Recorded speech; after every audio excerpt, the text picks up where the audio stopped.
Meet me on the softer side. Meet me on the softer side. Softer side of your heart. Hi there, and welcome to the Skylight Books author reading series. You can find out about this and all of our other author events at www.skylightbooks.com, where you can also browse our inventory as well as order books online.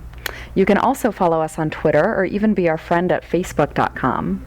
If you'd like to talk to a real person, we can be reached at 323-660-1175. And don't forget, Skylight Books depends on listeners like you to help support us. So whether you're in our neighborhood or browsing online, buy a book or two to help ensure that we'll be around for a long, long time. Thanks and enjoy. And without further ado, Kristin Newman is a television writer who has worked in Hollywood for almost 20 years. She's written for That 70s Show, Chuck, and How I Met Your Mother.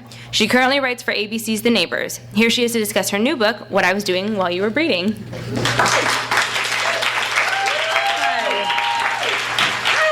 Oh, The Neighbors was so canceled, guys. It was really canceled. It's not writing for that anymore. But Debbie used to, too. She's awesome. But I did spend the day listening to Alan Menken sing music, who wrote all the great Disney musicals. He sat in our office. I'm writing a new show called Gallivant that he's going to write music for, so check that out. So a lot of the people in the room know me, but I'm supposed to tell a little scoop for the people who don't. So the general gist is been writing sitcoms for about 20 years. Sitcoms are rooms full of boys. They are noisy, they are stinky, they are loud, they make fun of you, they make you cry if you're an only child who's never had older brothers who make fun of you. I would escape that for a few weeks or months every year to go travel. And luckily I had a job. My first job was That 70s Show, which went for 7 years.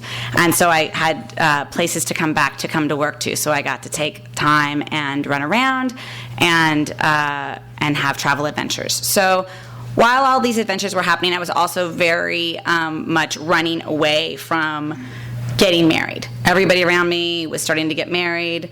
I was very afraid of it. I thought it sounded great to be with somebody forever, and maybe at 50 after some babies, maybe do some sort of hippie ceremony on a ranch. But marriage sounded like something that you did when you were done. When you were done living, when you were done exploring, when you were done growing, when you're ready to give up. That's what you did, right? Is that resonating? So I ran away from it very, very aggressively, and I would have these escapes to other countries. And so everybody was telling me to write them down while they were happening, all these stories I was having and I was telling at dinner parties, but it was mostly just journaling going on as it happened. But I kind of kept going, kept traveling, kept having adventures. And then about 3 years ago, I met this dude in a pink shirt who I married 3 weeks ago. And and he had 2 kids. Now it was scary.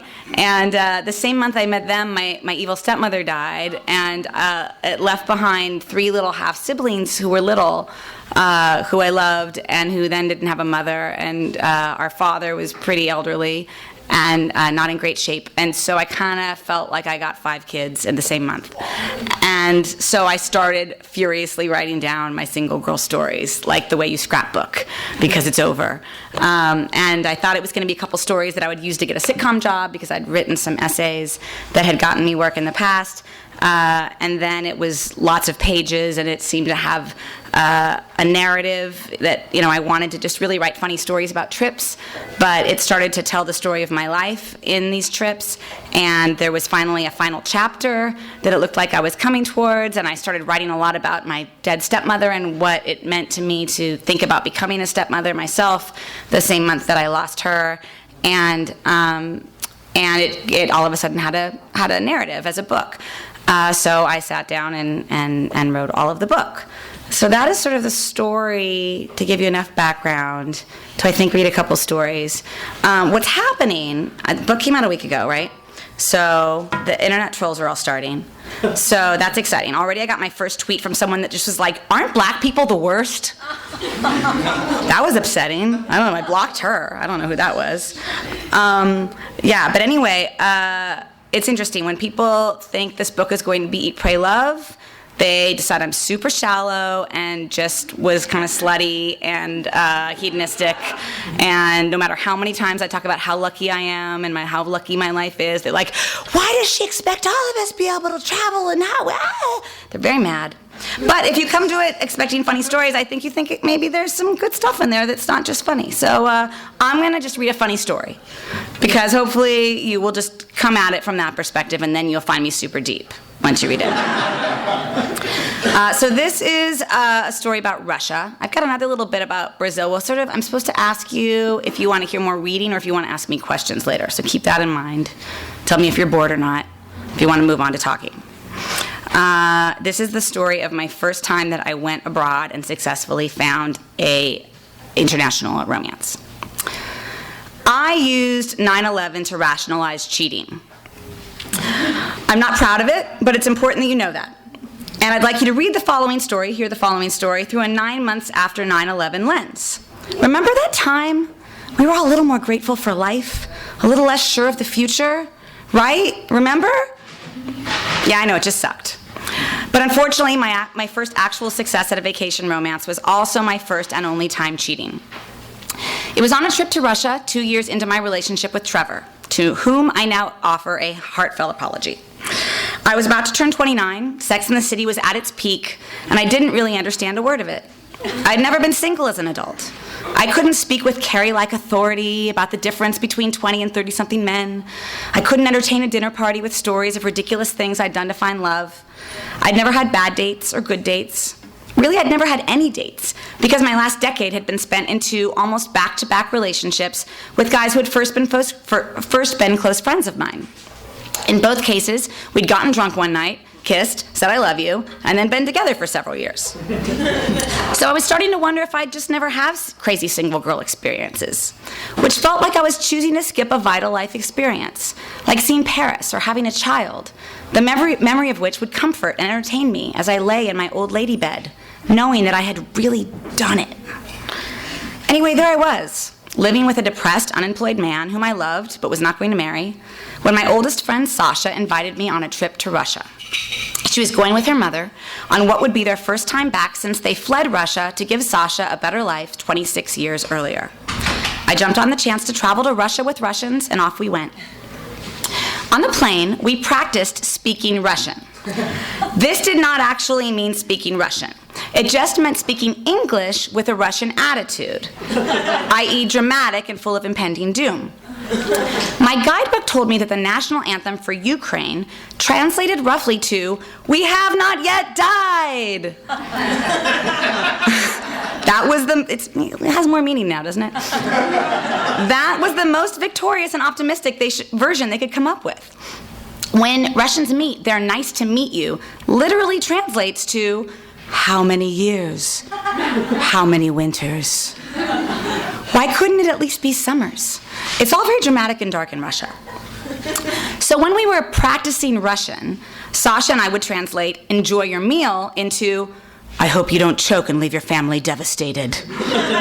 "Have a nice day" became "today try to forget this world is gray and bleak," etc. I did ask Sasha's mother how to say "have a nice day" in Russian, but she just frowned and said, "We don't really say that." My Russian lover was a bartender. He had sharp, exquisite Russian features, floppy, shiny dark hair, and deep, tortured Russian eyes. I met him one night when Sasha and I went to his bar for a drink, where I looked into those eyes and cooed, "Vodka tonika," which is Russian for vodka tonic. I said it with a great accent. "I love him," was all I could say to Sasha. Love is a way easier word to use out of the country. Sasha started speaking to him in Russian, and they chatted for a couple of minutes while I drank, smiling and nodding whenever Oleg would look my way with those freaking eyes. After a couple of minutes, Sasha turned to me. "This is Oleg. I told him you like him. He likes you too. You have a date with him tomorrow night. Don't say no, because you're not going to marry Trevor anyway, which means you're going to be single someday soon, which means it would be stupid to not go out with a Russian in Russia."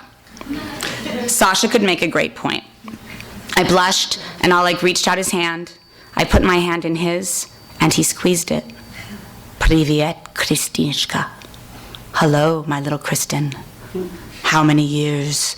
How many winters? Sweet Jesus. On the night of my big date, Sasha and I hitched a ride to the bar where we would meet. As wildly dangerous as that sounds and felt, that's how you got around Russia. There weren't enough taxis by a long shot, and so you just raised your hand, and then someone would pull over, ask you where you wanted to go, and tell you how much they would charge to take you there. Lots of people needed rides, and everyone who wasn't in the mob or the government, same people, needed extra money. What this meant in practice was that 2 American girls would raise their hands. A beat-up car, usually containing 1 or 2 enormous, terrifying, glowering, mobster-looking men in black leather jackets, would pull over and ask, "Where to?" while swigging from a bottle of vodka. The American girls would decide whether the men were actually dangerous or just dangerous looking, like all Russians. The Russian-born American girl was the first to note that, so it's not xenophobic. We made a rule that we would only get in a car that contained fewer than 2 terrifying-looking giants, because we reasoned that we could overpower 1 300-pound Russian kidnapper, but 2 could get rapey. This all got less scary the more we did it, though, because inevitably the conversation with these gray-faced behemoths went something like this in Russian. "Sasha, thanks for the ride. What's your name?" Gray-faced behemoth. "Vlad. Where are you from?" "Sasha. Los Angeles." Gray-faced behemoth. "Hollywood! And you're going to the Bolshoi tonight? Oh, he's remarkable. Last time, oh, he made you weak." He goes on and on. He's very excited. "Would you like a sip?" Passing the bottle. Looks thus kept being deceiving, which made me very grateful to be with a Russian speaker. Because before Sasha would open her mouth, every single person in Russia looked at us as though they were going to kill us, like they'd just killed their favorite dog when they realized they couldn't feed it through the winter. "That's just what their faces look like," Sasha said to her mom one night. Then she would squeeze her mother's hand again.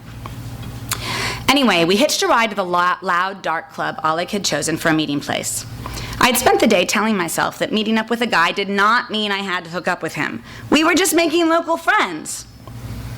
Oleg showed up a few minutes after we ordered our vodka tonikas and kissed me 3 times on the cheeks. Right, left, right, the Russian way.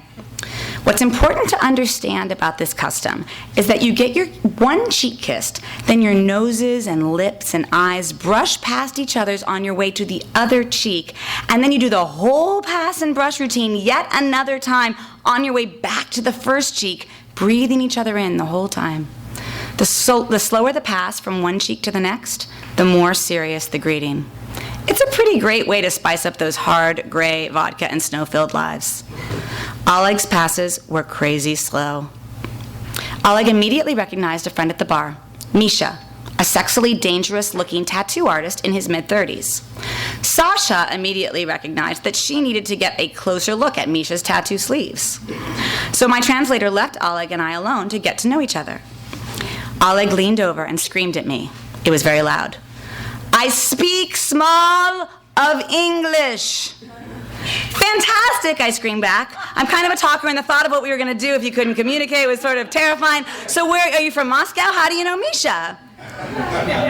Oleg looked at me, panicked, for 1 beat, 2, 3, and then he just kissed me. After the 4 of us spent some time dry humping to the Spin Doctors and Mambo No. 5, Misha suggested we move the party back to his place, since Sasha was drunk enough to think that Misha was not too drunk to give Sasha her very first tattoo. We stumbled into a taxi with our bottles of vodka and champagne, a veritable stereotype of a crazy Russian night out, and drove for a very, very long time. It turned out that Misha lived with his parents in a housing project on the outskirts of Moscow.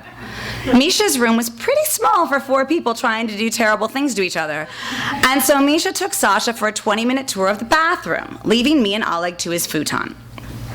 Now, let's just all apologize to my new husband for a moment, right? Great job. Okay. Now, all day, when I wasn't thinking about how I absolutely was not going to cheat on my boyfriend, I had been harboring a very specific Oleg-related fantasy. It basically involved him teaching me how to say all of the parts of the body in Russian by kissing each part and then telling me the word for it, which I would then repeat and try to remember as he moved to kiss the next spot. Then I would do the same for him in English. It was really a very adorable fantasy. So after a day of this, I found myself on a futon with my Russian. And let's remember that I was 28 and had been with 2 people in the previous 8 years. It had been a very long time since I had been with someone for the first time, and it hadn't happened very often. And Oleg and I could only communicate with our eyes and our bodies. And we communicated really effectively that way.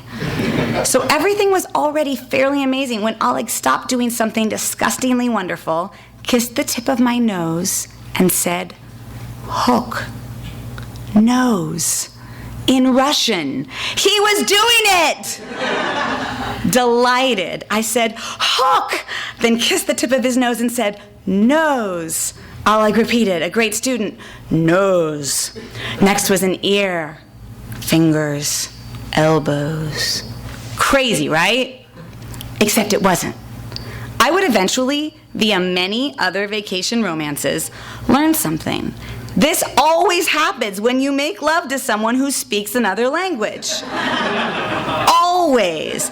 It's crazy, but my fantasy apparently sprang from the fact that this is just a natural instinct for 2 people who cannot communicate and yet find themselves in the same room naked. Sasha and Misha eventually returned, rumpled but smiling, for the second reckless portion of their evening together, the tattoo.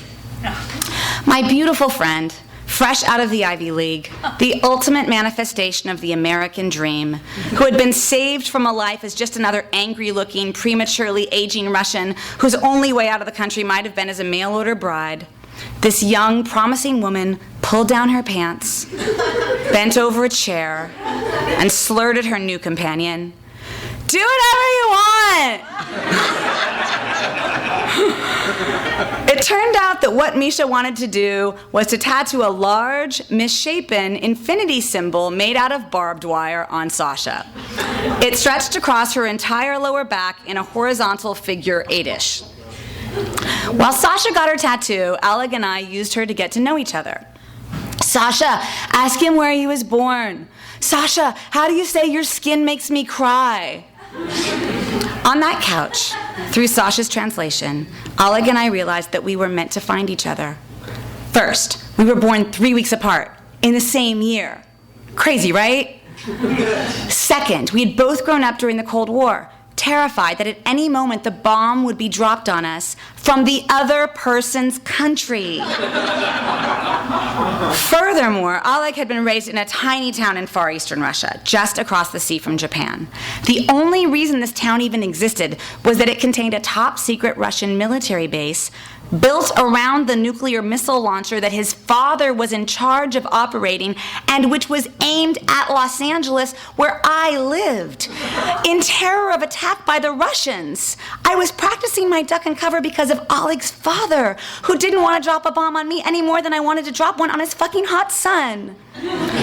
Now, again, this was just a few months after 9/11. The world was a scary, war-filled place.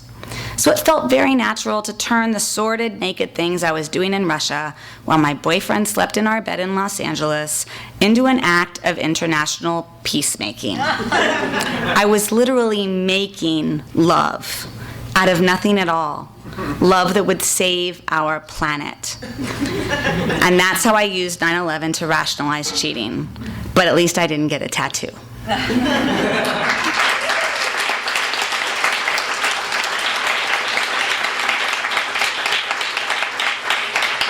Now, would anyone like to ask any questions about Russia or my sex life? Yes, Michael Thomas. Well, it's a mystery. Obviously, she's not here, and she's undercover, so I can't get into that. But yes, she has it. And when she reaches over to pick up her baby and I see it, it gives me a lot of joy. Anything else there? Okay, now things we can do are we can have some question-answer talk about writing or TV or travel, or I can read a little more. Show of hands for a question-answer talk. Read a little more. Oh, okay. Read a little more. Sorry, Rob, it's Brazil. It's only, this I'm going to tell you, though, to hopefully make you buy the book, because it's only the cleaner part of the Brazil chapter. Exactly. People I haven't seen in 20 years. This is exciting. Okay, so here we are in Brazil. It's a little shortened piece of it. All right, the name of the chapter is Brazilians Skip Second and Steal Third. I have taken a lot of trips that changed me, that taught me things about myself or the world. Profound things. Nothing profound happened in Brazil. Brazil was just freaking fun. All id, as deep as a puddle.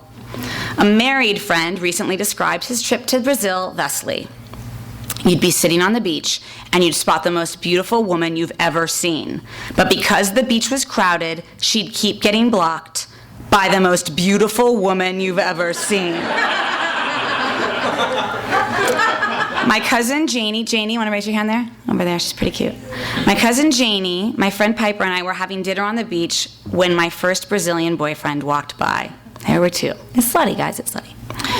Appearance-wise, he fell directly in my sweet spot with a white-toothed, naughty smile and the coloring of a conquistador.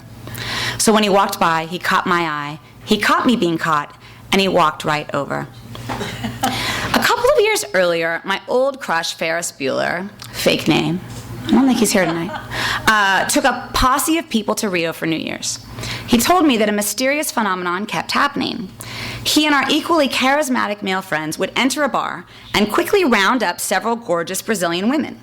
But then something strange would occur. After about 20 minutes of happy drinking and flirting, the women would wander off, meet other men, and within minutes, make out with them. Night after night, my American friends would watch this happen, then finally asked a Brazilian woman why she thought they kept striking out. Well, had you kissed the girls before they wandered off, she asked. No, we'd only been talking for a few minutes, they said.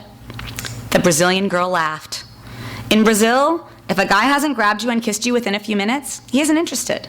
That's why the girls all moved on. I could not tell this story to Cristiano because he didn't speak English.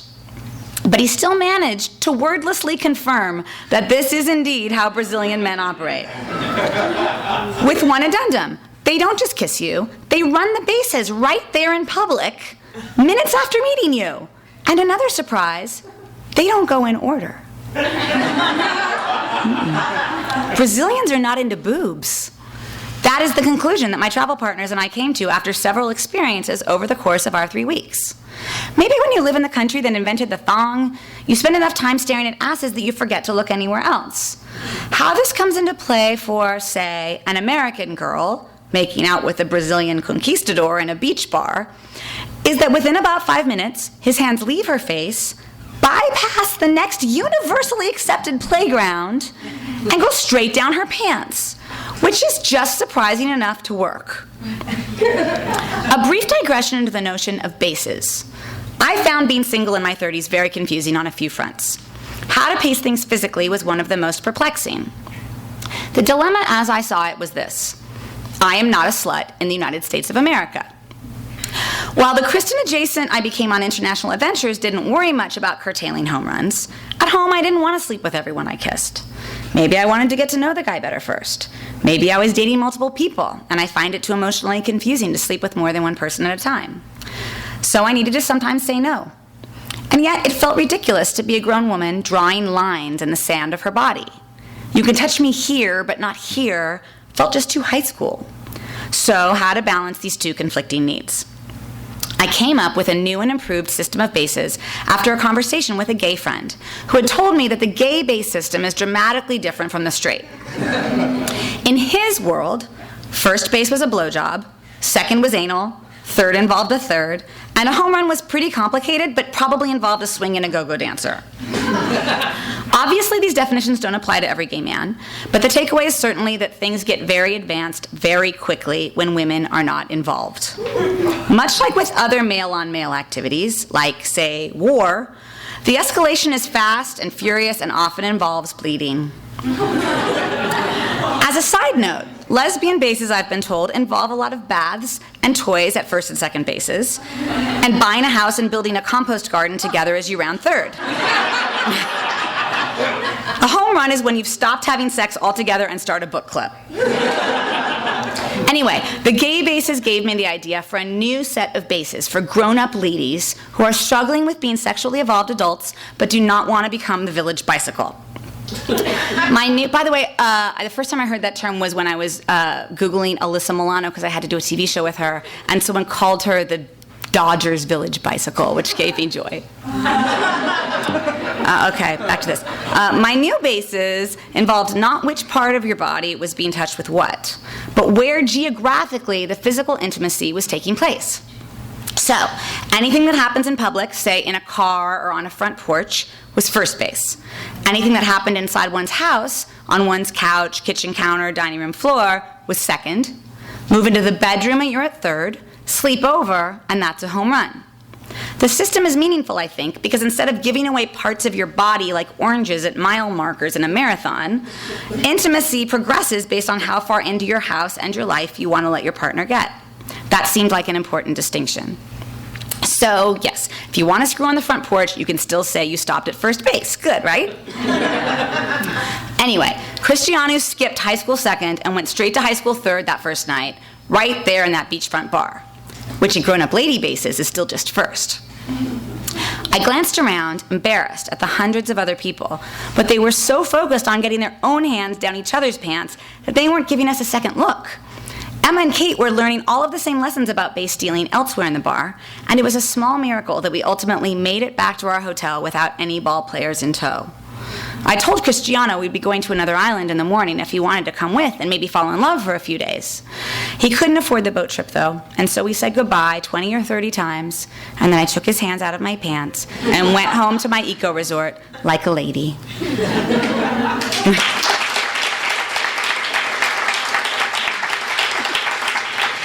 So those are some two funny stories. There's some stuff in there that's deep, though, guys, and talks about other cultures in a really interesting way. But those aren't two of them. Does anybody have any questions they want to ask? Yeah. You mentioned you had an evil stepmother. Evil how? Evil stepmother she asked about.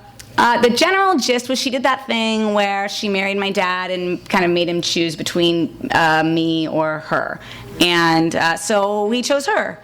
And so I was, excluded for a long time, and they started having babies, and she kept me out of their lives for a long time. And eventually I kind of, she sued, did all kinds of crazy, awful things. But basically, I kind of lost my dad about when I went to college, was sort of how that worked. She sued? She, got my dad to sue my mom to get out of paying for my college and spread lies to keep that from happening. A lot, like ugly things. And I was an only child until I was 18, and now I'm one of 7. So that changed. But it basically, my experience of marriage was that my parents were happily married for 18 years. They were married for 18 years. They were happily married for a lot of it, or at least in love, if not always happy. There was a lot of dancing in the kitchen and locked doors on Saturday mornings. And then it imploded because my mom was an international corporate lawyer that's where I get my wanderlust. And my dad was a homebody who wanted to sit on the couch, and they just got married young and grew away from each other. And so that was kind of where I learned the lesson that if you grow in a marriage, it will end. And that if you kind of want to explore, you have to leave the person that you're with. And so that sense of marriage is like a stone on your chest and a limiter got in there early.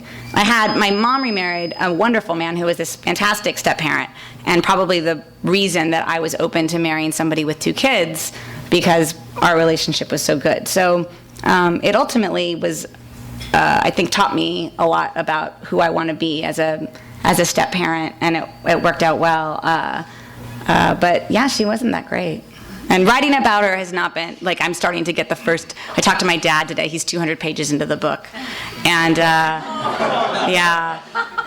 but he's pretty great. He's pretty great about it. And he said amazing things. He said the same thing about my wedding. He said that both things made him feel like he understood me better and knew me better, and that he felt like reading about what happened with the divorce and with the incidents with my stepmother, he felt like I did it accurately, and he felt like it was fair, and he felt like he was giving him closure to relive it and remember how it laid out. My step-siblings, who lost their mother, don't love it that much. But, apparently my stepsister was upset about it and bought 5 copies for her friends. So I think that it's going to start conversations there's different ways to look at the dead, right? You can whitewash who they were and feel respectful, and that side of my family is Filipino Catholic, and that's what they do.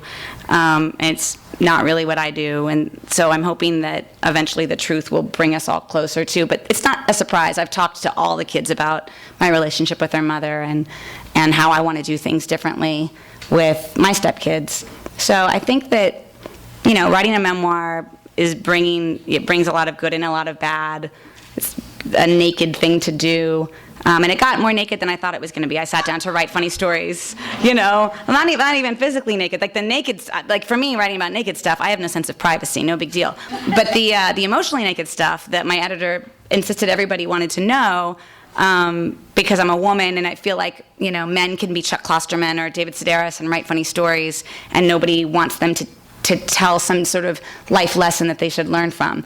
There is something about being a woman that people expect you to have learned something really profound, and learned it a lot quicker than I learned it, and so I was kind of pushed to dig in a little further than I even wanted to, which is kind of still not far enough for some people, I guess. But I'm glad I did it. I think it will, it lays the record straight, which was never a secret to anybody, but it seems like it's going to be okay. It's amazing to hear so much depth and so much humor in one conversation. If you were running the conversation in America right now, maybe we wouldn't have people shooting each other. Wow, guys, I could solve gun violence with my sex stories. This is exciting. Thanks. Write that on Amazon. That's great. Thank you. Yes? Did your sitcom's writing style inform the final edit of the book, of how you brought things together? It probably is in me, right? The joy of the book was that you don't have the structure that you have as a TV or a movie writer. You don't have to hit certain things at certain pages, and you can go off on a tangent and meander and not worry and get to take that ride. So that was the fun of writing it. But certainly that desire to, it's been too long without a laugh. Go take the pass through the book just looking to add 10 laughs is a sitcom skill. And, kind of coming around to a little lesson at the end of every chapter is very sitcom skilly, and very natural for me. So I think that it definitely helps. It helps you look at each sentence and try to make it a little bit punchier, a little bit more fun to read. So yeah, it probably affected it. Yeah, your writing just sounded like it had a personal rhythm there to it, as you read those two stories. Well, good, I'm glad. Yeah, sitcom writers are dialogue writers. An action line for us is somebody gets up and walks across the room and sits down and they talk for 4 more pages. So you get very good at voices, and because we usually are working on somebody else's show that they created with characters that they created, the gig is knowing how to mimic other voices that other people have created and getting an ear for what it is and hearing it. So I think that helped a lot in writing the people that I don't remember exactly what they said, but kind of the rhythm of how they spoke or what kinds of things they were saying stick in my head. And I think the dialogue writing helps that. Yeah.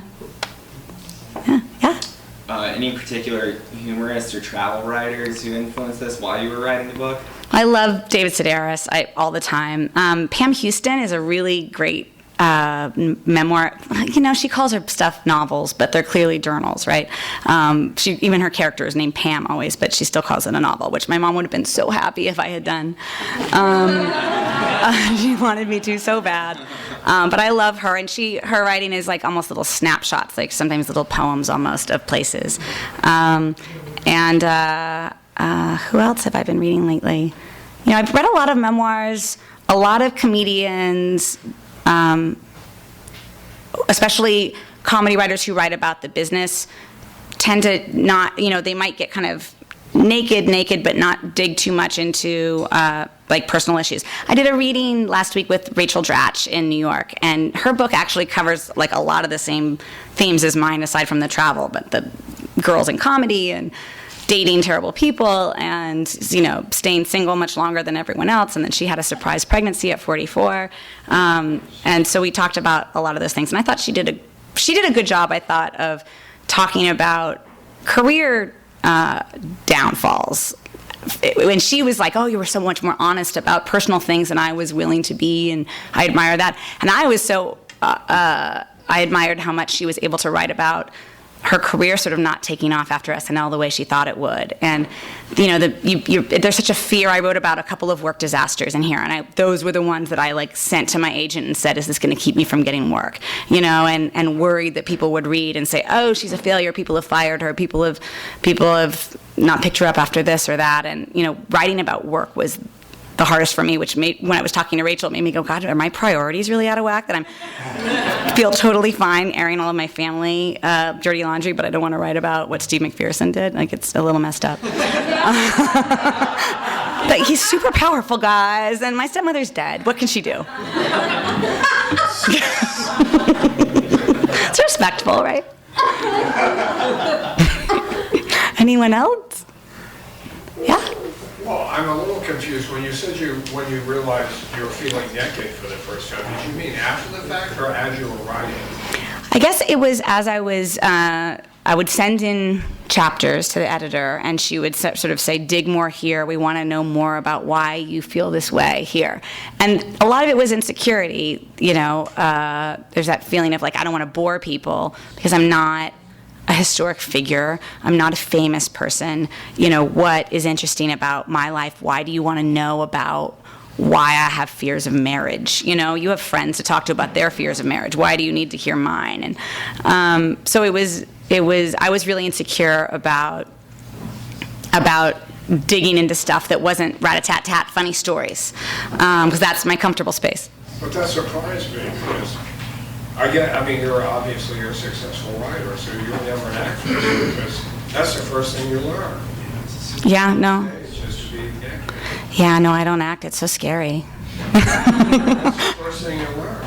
Yeah. No, in comedy rooms, the first thing you learn is to make fun of things that would make you feel naked. The approach is you go in and say everything that's wrong with you the first day, so that nobody else will say it and make you cry. That's sort of the comic approach, but never in a real way until you get to know each other well enough. It's a scary place, those rooms. And it led you to rewrite a chapter or rewrite heavily? Yeah, I dug and added and went to therapy. I would go to therapy with my chapters sometimes, and I swear to God, I had my therapist read the memoir and give me notes. I did that. That's a crazy LA girl thing to do. Did that.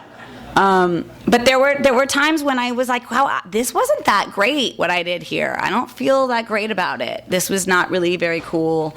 And, you have to... I wrote something about how, as a TV writer, the note you get most often from TV executives that we all bemoan constantly is make your main character more likable. And we hate it, and we talk about Archie Bunker and how Archie Bunker was a racist, but he summed up a viewpoint in America at the time, and he was lovable anyway, and you gotta have flawed people to make it interesting and real, and we scream and yell and bang our heads, right? And then I wrote a book where the main character was me. And then I really wanted the main character to be super likable. And part of that was my ego, and part of that, I think, is, if you're reading a memoir and you turn on the main character, you put the book down. You don't like her anymore, you don't want to read anymore. And so I did have to also figure out how to feel okay about some of the choices I made, and own that they were flaws and that they were bad kind of human missteps, but that it was okay and I wasn't a bad person. And so I would literally go to the therapist and I would talk through it, and she would tell me why it was okay, and I would take notes on my phone, and then I would go and write the chapter, and at the end of it all, I gave it all to her just to kind of say, if you just heard this person in front of you, what would you quietly think to yourself? I know, and did I get the emotional arc? Right, and of course she's my therapist, so she just said super nice stuff. But it made me feel great, because she's so good at her job.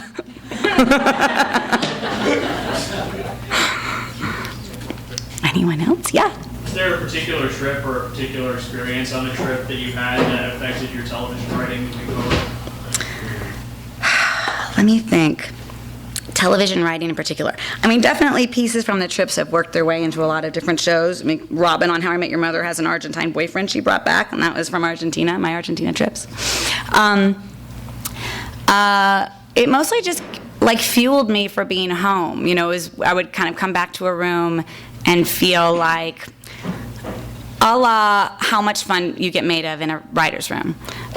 Being single was a really fun joke point for the boys to go to, right? Like, there is no mercy. Like, you are a day out of the 6-year relationship with your first love, and you're having a piece of pizza, and they're like, Kristin, you're single now. Are you sure you should have that pizza? How are you going to find love again? I mean, really. It was, you know, and they loved to go to the You're Gonna Die Alone well.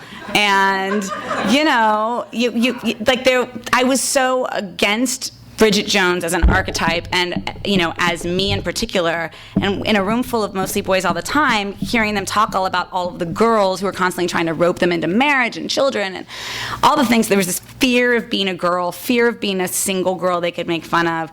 A lot of, you know, in some ways, fear of looking, you know, sad and desperate. And so the travels and the fact that I would, you know, especially traveling alone, which I feel like changes you in a way that traveling with friends and traveling with a significant other just doesn't. And gives, especially as a woman, gives you this confidence that you can go to another country alone, not know anybody, have a great time, be safe, make friends, learn a language, learn how to dance, have a great experience, come home. It changed the way I walked into a writer's room. It changed the way I went to a date at Starbucks. It changed the way I dealt with my mother. It changed everything. And like the sense of confidence from traveling alone as a woman, I feel like is such an important thing. So it's really more just you know, the trips kind of fed me and made me feel like I knew who I was, and that it wasn't a sad thing that I was single. It was like, and that probably kept me fighting marriage longer than I would have, deeper into the age past when most people understood why I was still running away from it, was I embraced it so much that there was this like, I get to live a life you don't get to live. Like, I'm not giving this up. This is great. And so it was a little fake it till you make it. And then once I found it, I was like, oh, this is really, really good. And then it was only after several years that I kind of was on a beach in New Zealand going, there's been like a lot of beautiful beaches and a lot of like handsome men on boats and a lot of like waterfalls, and maybe it would be nice to actually share this. This experience has been checked off, and I've proved to myself that I can do it alone, and now I can put it aside. So that was sort of my experience. Yeah? In my experience, traveling alone wasn't always as romantic and exciting and enriching as yours. How come? I suppose I was a lot younger and I didn't ask girls out. I don't know. But there wasn't a significant lonely portion of it. Like you're on a beach by yourself in New Zealand thinking, No, I mean, yes, especially in New Zealand, I remember like staying in the end of the road in this rainy town. There's no people anywhere. I'm in this haunted hotel. I'm the only person staying there. It's like rooms above a restaurant. It's all of the spookily, it's like all rooms and then a bathroom at the end, and they left all of the doors open so you could see that you're really the only person there, and they like let you in and they're like, have a nice night, we're going across town to sleep. And then they leave the building and there's the empty black restaurant under you, and you see all the empty rooms, and they lock the door behind them and you're locked in. You're like, well, this is a horror movie now. And I'm terrified. And here I am. But I remember that particular night. That was one night where I was like, this isn't fun. I don't like this. I remember getting on freaking social media and putting on Facebook, I am alone at the end of a road in New Zealand. No one's here. And like within 30 seconds, there were like 50 mommies who were like, I'll trade you my fucking kids. It's Passover and I'm with your mother. God, like all these people. And immediately I was like, oh yeah, okay. Like this is, I'm lucky, remember? And you know, that happened a million times, right? Where the people whose lives I was trying to figure out if I ever could have, because I did want a family someday, but I just kept not wanting it. You know, they would want my life for a minute, and I would want their life for a minute. And this book follows a lot of my girls through their own lives as they were coming on trips with me, and then leaving me for husbands and having babies, and then sometimes coming back because they got divorced and going on another trip or two, and then getting married again before I did it once, and you know, and their lives are kind of covered in the book a little bit too, and their stories and how I saw their experiences and the choices they were making really informed mine a lot. So yeah, there were certainly moments, but I have tips. For example, you always go, if you're alone, you always go on a day tour of some sort with like a group of people to go see a thing for the day, and then you ask, because the hardest part is nighttime. Then you find friends during the day and you say, what are you doing for dinner or drinks? And they usually want to do stuff with you. It's, I think, easier as a woman because everyone's afraid you're going to get raped. So they're like, you're alone? Come to dinner. So that happens a lot. And then I took Spanish classes and met other travelers who were traveling alone, or took tango classes and met them that way, or joined a group walking hut to hut for 6 days, and you meet people.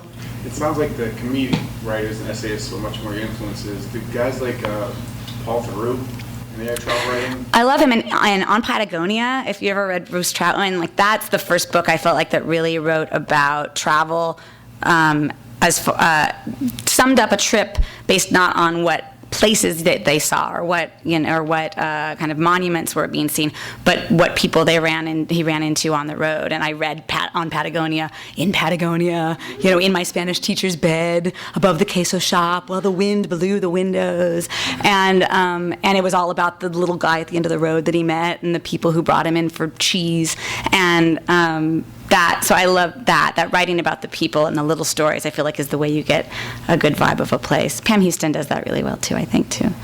I also really liked, if anybody ever read Shutter Babe, this book by Deborah Kagan, I think is her name, and she was a photojournalist in like war-torn countries, and it's sort of photojournalism Sex the City. Like you kind of come in on her on the back of a truck in Afghanistan when she's being taken by the Mujahideen into the mountains, and she's like got her period and is talking about the French guy she had sex with the night before, and you like cover the photojournalist and you cover kind of each chapter, and you're like in Libya, but there was the Italian guy, and she's kind of covers all of the people, both in her photojournalism experiences and in these romances that she's having as she goes around.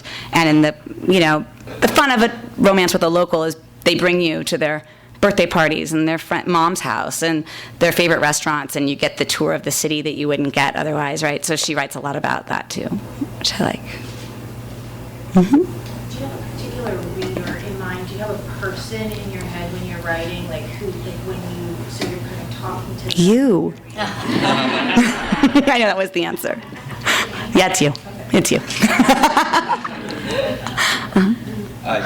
You talk about when you were 26 and the first time you traveled after you and your first boyfriend broke up, and you were in Amsterdam and you took ecstasy. Mm-hmm. How much did drugs influence a lot of your travels? It's something that interests me with humorous things. It's hard to ignore it sometimes. It's hard to ignore. I mean, my experience with drugs was my dad's very good advice from a wild alcoholic, I will say, was not to drink and do drugs and have sex, but to wait. To like take a minute and watch my friends and see what they did and see what they did wrong and see what terrible things happened and what good things happened, and to learn lessons and then decide what I was going to try going forward. And I didn't decide to do that, but I did it. Like I really, tried mushrooms once in college, smoked pot a couple times, like really didn't try things. And I was 26 in Amsterdam and single for the first time when the travel experience was disintegrating greatly. I went with my friend Paula on a girl trip, and then she brought her boyfriend, and then I was going to be the third wheel, so he brought his awful friend who like had been in jail for selling drugs and had blue hair and rodent eyes, and everyone's like, oh, you're getting together with Dave. I'm like, no, I'm not getting together with Dave. And I was heartbroken from a big breakup. And we were all about to kill each other for a variety of reasons on this trip. And so he brought out ecstasy. And because he was a drug addict, he knew that what we needed was, he called it a chemical bridge back to friendship.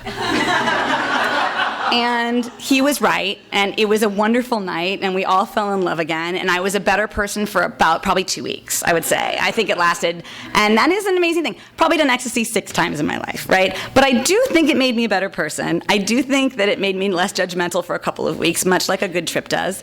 And I'm glad I experienced it. I think that anybody who's never had one sip of anything or tried one thing of anything. I always distrust a little bit because I'm like, what are you afraid of letting go? There's something in you're afraid of letting out, maybe. Or maybe they have a terrible tragedy in their life that involved drugs and alcohol, and I shouldn't judge. But I'm glad, I've dabbled a handful of times in a few things, and I'm glad I did. Those were interesting experiences, but they were pretty limited. Mm-hmm. Did you From someone who does not limit things. no idea what you're talking about. Did you change the names of the book to protect the innocent, or to protect them from themselves? Are there reputations now that they're all serious people who have things to answer for? I changed like probably 98% of the names for those various reasons. Yeah, but I also gave like my kind of 6 closest girls and my mother the chapters that they were in with a red pen and let them kind of scribble on anything they wanted to scribble. And most people were pretty hands off on it. Almost entirely, really. I had to leave. There was, Juan, Father Juan, has 3 chapters. He's my, same time next year Argentine boyfriend who was, the most important relationship in the book. And there's a lot of good Juan wordplay. There's, another Juan bites the dust. Is he the one? That kind of thing. One more time with feeling. These are great chapter titles that you just can't be giving up. So he has the same name. At random, there were a couple of other names that I left. I don't know why, kind of, not on purpose. But I did, last week when the book came out, I did a select all Google Gmail blast, which brought back some interesting responses from some people, so many years, 12 years, and remember me, Kike, de Barcelona, are you writer? That happened. And there was a am I in that? And I was about to say no, and then I realized, oh, he is, but I was about to say, oh, but your name has changed, and then I realized it wasn't. So I don't want to write these things down for legal reasons, but I don't know why I wasn't 100% on the name changing. I was close. Yeah, there's so few wands. It was going to be clear. It's going to be clear. Now I've outed him. Yeah. I've just been through 3. What? I've just been through 3 wands. Oh, you have. The 3 wands. None of them were the one. In this neighborhood. Yeah, sure. Okay, one more question, guys. Yes, Mary Lyle. When are you going to Antarctica? That's the real question, right? Rob Wright has one more country to get to, and the great end of the story. It's a spoiler, but I guess I've told you I'm married already, so it's all right. The end of the story was that I wrote a few chapters of this book and shopped that and sold it, and then wrote the book. And I was dating Rob for just a little while when that was about to happen, and I gave him the chapters and said, are you comfortable with this? It's a lot. I'm going to give you the ability to say, no, thank you, please don't put that out in the world. And he took it to a bar, and he got a drink, and he read it, and he was very supportive, so that was great. But after he read it, he said, it inspired me, your book. Made me feel, and he was newly divorced after 14 years with 2 kids. He's like, it made me feel like I really want to have a lot more international adventures. And I was like, oh, shit. That is the last person I want to inspire to have sexy single travel adventures. But then he said, I really want to have been on all 7 continents before I have another baby. And so I was like, well, that's a great end. She doesn't have to stay home to have love and family. She has to hit the road again, but with a man or three dudes in tow. And I told my mother this great ending that he'd given me to my life and my book. And she was like, that's great. And then a month later, it was Christmas, and she said, for Christmas, I would like to give you and Rob a trip anywhere in the world he has never been. And she was trying to buy a grandbaby. So we went to Asia. It was lovely, Thailand and Cambodia. There you go. So I'll be signing books now. Thank you guys so much for listening. Thanks for coming.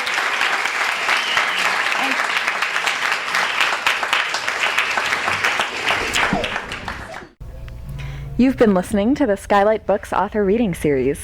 Don't forget that you can check out this and all of our other great podcasts at www.skylightbooks.com.